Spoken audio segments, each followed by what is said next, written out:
আর একেবারে নরম তুলতুলে।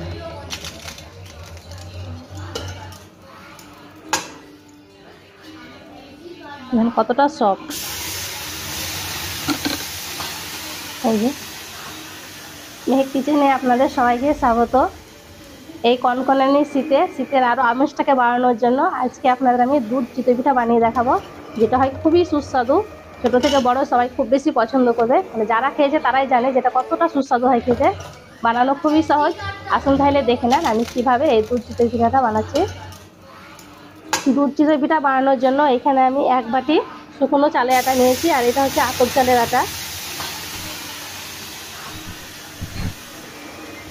আর এই আটাটাকে একবারে মিহি করে গুঁড়ো করে নিতে হবে, তাহলে পরে দেখবেন চিতই পিঠাটা খুব ভালো হবে।